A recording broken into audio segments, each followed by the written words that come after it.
আজকে একটি হাদিস তেলাওয়াত করেছি। হাদিস থেকে আমরা কিছু কথা শুনবো ইনশাআল্লাহ তাআলা। আল্লাহ তাআলা সহজ করুন, পড়ি আমিন।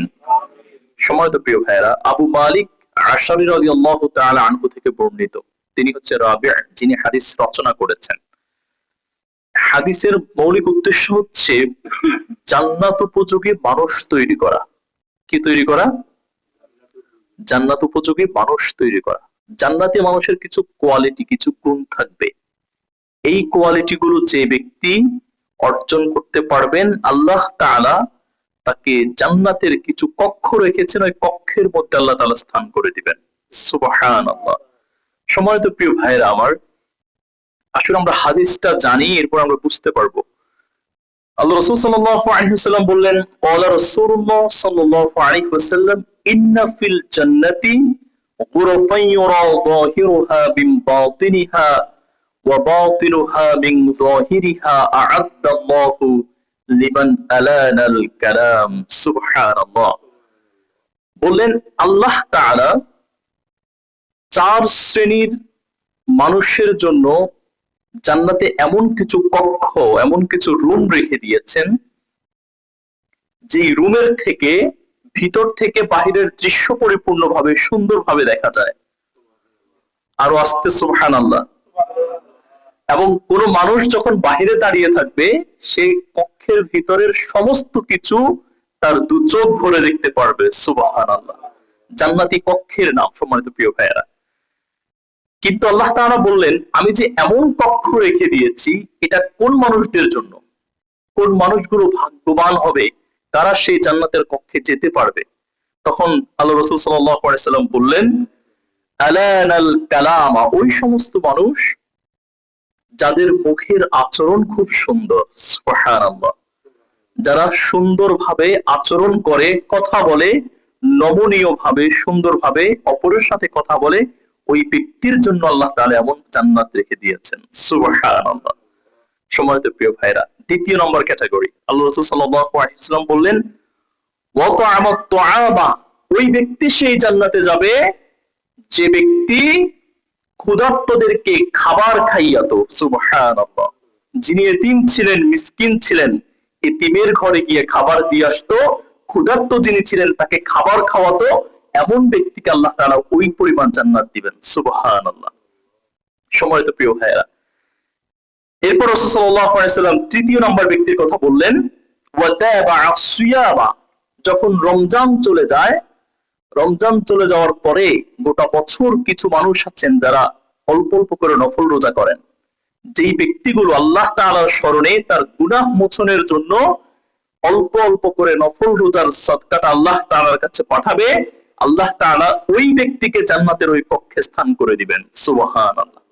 সম্মানিত প্রিয় ভাইরা, 4 নাম্বার, আল্লাহ তাআলা রাসূল সাল্লাল্লাহু আলাইহি ওয়াসাল্লাম বললেন, ওয়া সাল্লা বিল লাইলি ওয়ান নাসু নিয়ামা, যখন গোটা পৃথিবীর মানুষগুলো ঘুমিয়ে যায়, যখন রাত্রি নিশীথে যায়, যখন পাখিগুলো ঘুমায়, যখন পৃথিবীর সমস্ত জীব জন্তুগুলো ঘুমাতে থাকে, ওই মুহূর্তে যেই ব্যক্তি রাতের বেলায় নিস্তব্ধ সময়ে আরামের ঘুমকে হারাম করে জায়নামাজে দাঁড়িয়ে আল্লাহর জন্য তাহাজ্জুদের সালাত পড়ে, আল্লাহ তাআলা ওই ব্যক্তিকেই জান্নাতের সেই কক্ষগুলোতে স্থান করে দিবেন। সম্মানিত প্রিয় ভাই, আমরা পেয়েছি কিনা 4 শ্রেণী মানুষের কথা? এখন আমরা শুনি আল্লাহ তাআলা এই 4 শ্রেণী সম্পর্কে কি বর্ণনা করেছেন। আল্লাহ তাআলা বলেছেন, আমি জান্নাতে কক্ষ রেখে দিয়েছি, যে কক্ষের ভিতর থেকে বাহিরে, বাহির থেকে ভিতরে সুন্দরভাবে দেখা যাবে। কেমন সে জান্নাত আল্লাহ তাআলা বান্দাদের জন্য বানিয়ে রেখেছেন। সম্মানিত প্রিয় ভাইয়েরা, জান্নাত এমন এক চমৎকার জায়গা, যে জায়গা হচ্ছে মনোরম, সুন্দর, শীতল বাতাস বহমান করা আল্লাহ তাআলা একটি স্থান তার মুত্তাকি মুমিন বান্দাদের জন্য রেখে দিয়েছেন, যেই জান্নাত পৃথিবীর কোন মানুষ তার চর্ম চোখে দেখে নাই। সুবহানাল্লাহ।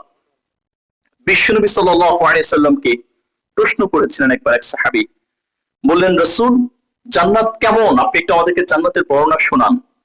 নবী মুহাম্মদুর রাসূলুল্লাহ সাল্লাল্লাহু আলাইহি ওয়াসাল্লাম সাহাবীর জবাবে বললেন, ও সাহাবী, শুনে রাখো, মা লা আইনুন রাআত, আল্লাহ পাক রব্বুল আলামিন বান্দার জন্য এমন জান্নাত রেখে দিয়েছেন, পৃথিবীর কোন মানুষ তাদের চক্ষুদয় দিয়ে ওই জান্নাত দেখে নাই। ওয়ালা উদুরুন সামিআত, আল্লাহ তাআলা এমন জান্নাত রেখে দিয়েছেন, পৃথিবীর কোন কান ওই জান্নাতের কোন শব্দ শুনতে পায় নাই। এরপরে বিশ্বনবী বললেন ওয়ালা খরাত আলা কলবি বাশার, আল্লাহ তাআলা বান্দাদের জন্য এমন জান্নাত রেখে দিয়েছে, পৃথিবীর কোন কলব কোন হৃদয় ওই জান্নাত সম্পর্কে অনুভব করতে পারে না। সুবহানাল্লাহ। এমন জান্নাত, যে জান্নাত কেউ চোখে দেখে নাই, যে জান্নাতের কোন শব্দ কোন মানুষ কানে শোনে নাই, এমন জান্নাত, যে জান্নাত পৃথিবীর কোন চিন্তা শক্তি, কোন ইচ্ছা শক্তি, কোন কলব কোন হৃদয় চিন্তাও করতে পারে না। চিন্তা করবে সাধ্য আল্লাহ তাআলা কোন বান্দাকে দেয় নাই। সুবহানাল্লাহ। সম্মানিত প্রিয় ভাইয়েরা, সেই জান্নাতে আমাদের যাওয়া দরকার আছে না নাই? আমরা কি সরাসরি জান্নাতে চলে যেতে পারবো? সরাসরি পারবো জান্নাতে যেতে? কিছু পয়গম্বর পেয়েছেন, কিছু পয়গম্বররা সরাসরি জান্নাতে যেতে পেরেছেন। আমরা জানি একজন পয়গম্বরের কথা, তিনি আল্লাহ তাআলার কাছে বললেন যে আল্লাহ, আমার আপনার জান্নাতটা খুব ঘুরে দেখার ইচ্ছা, আপনি আমাকে আপনার জান্নাতে প্রবেশ করিয়ে দেন। তখন আল্লাহ তাআলা পয়গম্বরকে জান্নাতের ভিতরে প্রবেশ করালেন। প্রবেশ করানোর পরে তখন আল্লাহ তাআলা বললেন ঠিক আছে, তুমি এখন জান্নাত থেকে বের হয়ে পড়ে চলে আসো। তখন পয়গম্বর বললেন আল্লাহ, আপনি আমাদের কাছে কসম করেছিলেন দুনিয়াতে, যদি কোনো মানুষ একবার জান্নাতে প্রবেশ করে, আমি আল্লাহ ওই ব্যক্তিকে আর জান্নাত থেকে বের করব না। সুবহানাল্লাহ পড়ে। তো আপনি তো আমাকে ঢুকিয়েছেন, এখন যদি আপনি আমাকে জান্নাত থেকে বের করে দেন, তাহলে কি আপনি যে প্রমিস করেছেন এটা থাকলো? থাকলো কিনা? থাকলো না। তো আল্লাহ, আপনি আমার জন্য এভাবেই করে দেন। আল্লাহ বলছেন আমি তোমার ভাগ্যে এটাই রেখে দিয়েছি। সুবহানাল্লাহ। তিনি জান্নাতে ঢুকেছেন, তখন আল্লাহ তাআলাকে বললেন আপনি প্রমিস করেছেন যদি কেউ ঢোকে আপনি তাকে আর বের করবেন না, এখন আপনি তো আমাকে ঢুকিয়েছেন, আমাকে এখন আর বের করতে বলেন কেন? সুবহানাল্লাহ। সম্মানিত প্রিয় ভাইরা, বান্দাদের জন্য জান্নাত পেতে হলে ডিফারেন্ট স্ট্র্যাটেজি, আমাদেরকে স্ট্র্যাটেজি ফলো করতে হবে ইবাদতের মাধ্যম। আল্লাহর দয়া, আল্লাহর মুহাব্বত আর ভালোবাসার মধ্যে দিয়ে জান্নাত পেতে হবে। আল্লাহ তাআলা সহজ করুন, পড়ি আমিন। সম্মানিত প্রিয় ভাইরা, আবার আল্লাহ পাক রব্বুল আলামিন বললেন পৃথিবীর মানুষ শোনো, আল্লাহর জান্নাতের বর্ণনা জানো নাকি? তেমন জান্নাত আল্লাহ রেখে দিয়েছেন।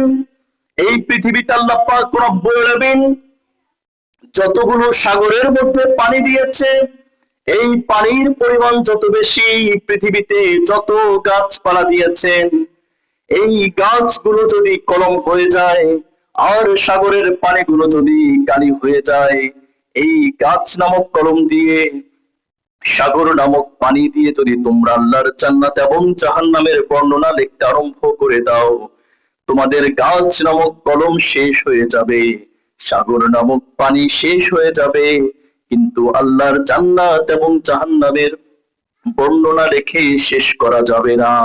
সুবহানাল্লাহ। আল্লাহ তাআলা এমন জান্নাত এমন জাহান্নাম রেখে দিয়েছে, গাছ শেষ হয়ে যাবে, পানি শেষ হয়ে যাবে, কিন্তু আল্লাহর জান্নাতের বর্ণনা করে শেষ করা যাবে? সম্মানিত প্রিয় ভাইরা, সে জান্নাত আল্লাহ তাআলা রেখে দিয়েছে।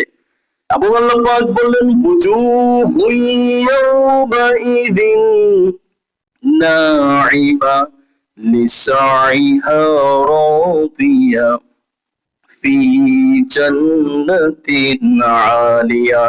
আমার কোন বান্দা যখন জান্নাতে প্রবেশ করবে রে বান্দা, তার চেহারাগুলো চমৎকার হয়ে উজ্জ্বল হয়ে যাবে। সুবহানাল্লাহ। মসৃণ চেহারা তার থাকবে না, সে উজ্জ্বল হয়ে যাবে তার চেহারা। এবং তাদেরকে আমি যে প্রতিদানের ওয়াদা করেছিলাম, প্রত্যেক বান্দাকে তার প্রতিদান দিয়ে দেয়া হবে। প্রতিদান পেয়ে জান্নাতি মানুষগুলো আনন্দে চিৎকার করতে থাকবে। ওই প্রতিদান পেয়ে তারা এত সুরম্য, সুন্দর, চমকপ্রদ, মনোরম জান্নাতে থাকতে আরম্ভ করবে, যেই জান্নাতের নিয়ামত আল্লাহ পাক রব্বুল আলামিন বান্দাকে পৃথিবীতে দান করেছেন।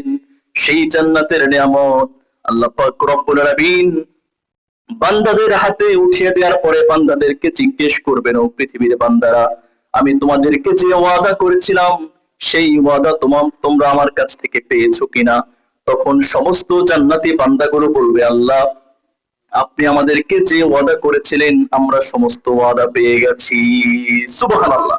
আমরা পেয়ে গেছি সমস্ত ওয়াদা। ইন দ্য মিন টাইম একজন জান্নাতি মানুষ উঠে বলবে, আল্লাহ আমরা একটা ওয়াদা পাইনি। Allah subhanahu wa ta'ala will ask every single Jannati people, whatever I swear to you in the day of here, like world, in the world, did you get each and everything from me?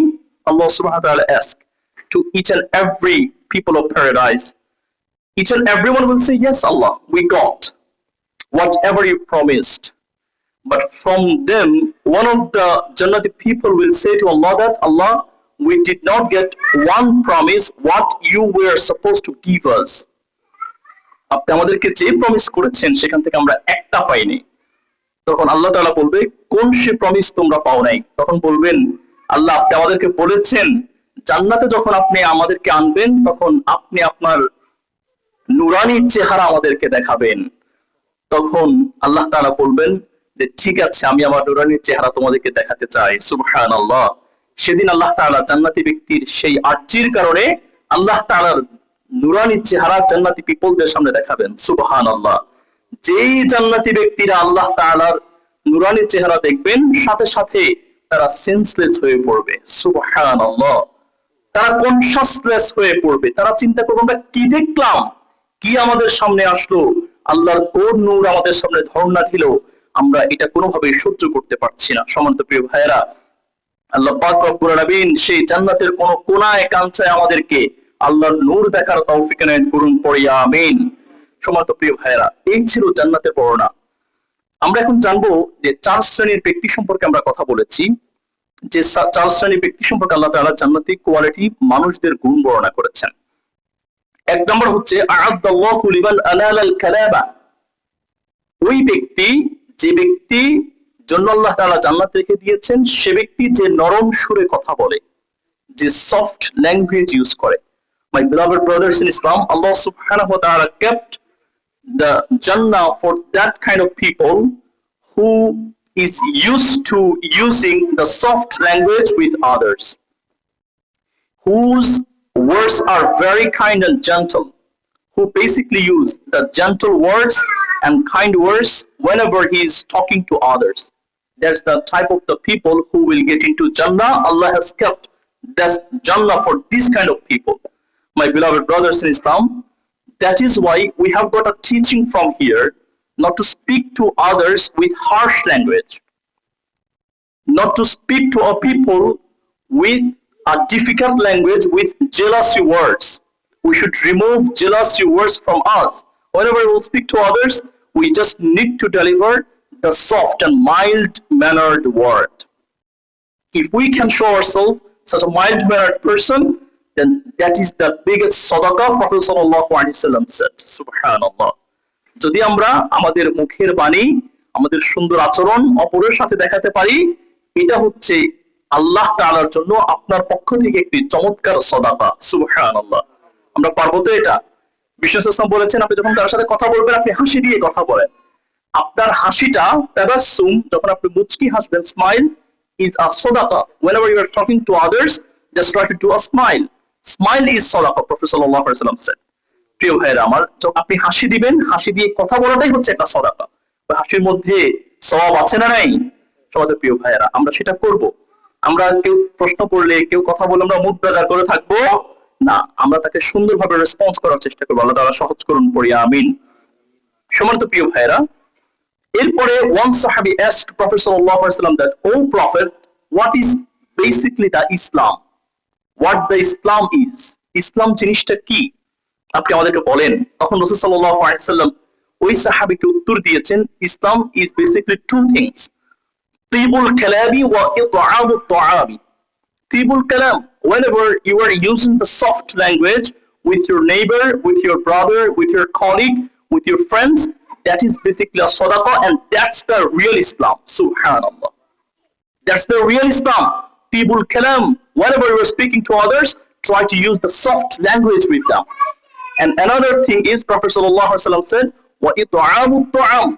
When you are seeing some poor person are surviving around your area, just try to take the responsibility of that poor people who can never take care of themselves. That's the another real Islam, my beloved brothers and Islam. Just feed the persons who are orphans, yatim and miskin. Try to feed them. That's the real Islam. Prophet Sallallahu Alaihi Wasallam said these two things are paramount important to be practiced in our practical life. May Allah subhanahu wa ta'ala give us tawfiq. Say Amen. সম্মানিত প্রিয় ভাইরা, এরপরে দ্বিতীয় নম্বরে আল্লাহ তাআলা বললেন, ওই ব্যক্তিরা যারা এতিম এবং মিসকিনদেরকে খাওয়ায় তাদেরকে আমি জান্নাতের ওই কক্ষগুলোতে স্থান করে দিব। যখন মানুষগুলো জাহান্নামে যাবে তখন জাহান্নামের একজন ফেরেশতা আছে যাকে বলা হয় মালিক। জাহান্নামের ফেরেশতার নাম কি? মালিক, জাহান্নামের ফেরেশতার নাম। ফেরেশতা মানুষকে প্রশ্ন করবে, why did you come to Jahannam? Wasn't there any scholar in the world who tried to give you da'wah about Jannat and Jahannam? There will be a hereafter, held where Allah subhanahu wa ta'ala asks you the questions, you have to give your accountabilities. Wasn't there any scholar in the world? জাহান্নামের ফেরেশতা মালিক এই প্রশ্নটা করবে to each and every Jahannami people. And at that moment, they will reply to the angel of Jahannam, yeah, of course, the scholars came to us, gave da'wah, but we did not basically obey the commands of Allah. Amra Allah's command ta mani nai. So why didn't you obey the command of Allah? They said two things we basically did not obey in the world. The first one is ma salakakum fima saqar. Qalu lam nakum minal musallin. We never prayed. We never went to the mosque to pray salat. We never think about Allah can take the accountabilities from us. We never thought about it. And that's the first thing we never did. Another thing is we never feed the orphans who were really hungry in the world. যারা ক্ষুধার্ত ছিল, আমরা ক্ষুধার্ত মানুষদের, এতিম আর মিসকিনদের খবর নেই নাই, আর আমরা নামাজ পড়ি নাই, এই দুই কারণে আমরা জাহান্নামে এসেছি। নাউযুবিল্লাহ। সম্মানিত প্রিয় ভাইরা, so this is the most important matter of fact in our practical life to be practiced. May Allah subhanahu wa ta'ala give us tawfiq to pray salat all time and on time, and to feed the orphans who are really starving in their practical life, in their personal life. May Allah subhanahu wa ta'ala give us tawfiq. Say Amen. My beloved brothers in Islam, number 3, Allah subhanahu wa ta'ala, Prophet sallallahu alaihi wasallam said, وَتَابَعَ الصِّيَامِ, ওই সমস্ত ব্যক্তির জন্য আল্লাহ তাআলা জান্নাত রেখে দিয়েছেন যারা নফল রোজা করে, who are used to fasting নফল. This is very important for every single believer to remember Allah in his life. If you start doing nafal ibadah, that will make a platform to be close to Allah subhanahu wa ta'ala. যখন আপনি নফল কিছু করবেন, আল্লাহর সাথে আপনার সম্পর্কটা অনেক বেশি সহজ করে দিবে, অনেক বেশি আপনার সাথে আল্লাহ তাআলার সাথে সম্পর্ককে ক্লোজ করাবে। প্রিয় ভাইয়েরা, আল্লাহ তাআলা আমাদেরকে নফল সালাত, নফল সাওম গুলো আদায় করার তৌফিক ইনায়াত করুন। পড়ি আমিন। My beloved brothers in Islam, number 4, ওয়াসাল্লা বিল্লাইলি ওয়ান নাসু নিয়ামা, ওই সমস্ত ব্যক্তির জন্য আল্লাহ তাআলা জান্নাত রেখেছে যখন রাত্রি নিশীথে যায়, মানুষ যখন ঘুমিয়ে যায়, তখন আপনি আল্লাহ তাআলার স্মরণে রাতের বেলা উঠে তাহাজ্জুদের জায়নামাজে দাঁড়িয়ে আল্লাহর জন্য নামাজ আদায় করবেন। সুবহানাল্লাহ। Whenever each and everyone is sleeping, your parents are asleep, your daughters are asleep, your brothers are asleep, your neighbors are asleep, the entire globe are asleep. For example, you have stood in the jaynamaz, in the prayers mat for doing tahajjud, for just remembering Allah subhanahu wa ta'ala, as well as seeking forgiveness to Allah subhanahu wa ta'ala at the deep night. Subhanallah. Before the prayer of Fajr, আপনি যখন রাতের বেলায় তাহাজ্জুদ পড়বেন, এই তাহাজ্জুদের জায়নামাজে দাঁড়িয়ে আল্লাহর কাছে নামাজ পড়ে ক্রন্দনরত অবস্থায় নিজের জীবনের গুনাহের জন্য ক্ষমা চাইলে আল্লাহ তাআলা বলেছেন আমি ওই ব্যক্তিকে সাথে সাথে ক্ষমা করে দেই। সুবহানাল্লাহ। কোন ব্যক্তি যদি আল্লাহর কাছে কাঁদে, ওই ব্যক্তির কান্না আল্লাহ তাআলা ফিরিয়ে দিতে পারে। বিশ্বনবী সাল্লাল্লাহু আলাইহি ওয়াসাল্লাম বলেছেন, দুইটা পানির ফোঁটা আমার কাছে সবচেয়ে দামি। দুইটা পানির ফোঁটা, একটা পানির ফোঁটা হচ্ছে যুদ্ধের ময়দানের রক্তের ফোঁটা। যখন সৈনিকের বিরুদ্ধে মুজাহিদ যুদ্ধ করতে যাবে, যুদ্ধ করতে গিয়ে যদি তার গায়ের মধ্যে থেকে রক্তের চিহ্ন পড়ে মাটিতে, আল্লাহ তাআলা ওই রক্তের ফোঁটাকে কবুল করে নেয়। সুবহানাল্লাহ। আরেকটা পানির ফোঁটা আল্লাহর কাছে অনেক বেশি দামি। যখন বান্দা তাহাজ্জুদের সালাতে দাঁড়ায়, দাঁড়িয়ে তার জীবনের জাগতিক গুনাহের জন্য ক্ষমা চায়, ওই পানির ফোঁটা চোখ থেকে মাটিতে পড়ার আগেই আল্লাহ তাআলা ওই বান্দার জীবনের গুনাহ ক্ষমা করে দেয়। আরো আসতে সুবহানাল্লাহ। অথবা আগামী জুমায় ইনশাআল্লাহ, নাকি? আল্লাহ তাআলা আমাদের এই পানির ফোঁটা কবুল করুন প্রিয় ভাইয়েরা। So my beloved brothers in Islam, this is all about to pray salat constantly, continuously. We have to come to the mosque. আমরা শুধু জুমার দিনে মানুষজনকে দেখি চেহারা, এক সপ্তাহ পরে আরেক সপ্তাহ দেখা যায়, কিন্তু এর মধ্যে আবার 6-7 দিন চলে যায়, অনেকের চেহারা দেখা যায় না। আমরা আপনাদেরকে দেখতে চাই প্রিয় ভাইয়েরা। আপনারা আসতে চান তো মসজিদে? হ্যাঁ, আসা যাবে তো ইনশাআল্লাহ। প্রতিদিন দেখা হলে সওয়াব বেশি না কম? হ্যাঁ, বেশি। এই জন্য যেভাবে যেন প্রতিদিন আমরা আসতে পারি, আল্লাহর সাথে দেখা করতে পারি। ইমাম সাহেবের সাথে দেখা করার দরকার নেই, দেখা করবো কার সাথে? আল্লাহর সাথে। আল্লাহর ঘরে আসবো, আল্লাহকে সিজদা দিব, আল্লাহর সাথে কথা বলবো প্রিয় ভাইয়েরা। এই জন্য আমরা প্রত্যেকে মসজিদে আসার এবং নামাজ আদায় করার তৌফিক আল্লাহ তাআলা দান করুন। পড়ি আমিন। হাযা মা ইনদি ওয়াল ইলমু ইনদাল্লাহ আলাইহি তাওয়াক্কালতু ওয়া ইলাইহি উনীব। ওয়াসসালামু আলাইকুম ওয়া রাহমাতুল্লাহি তাআলা ওয়া বারাকাতুহু।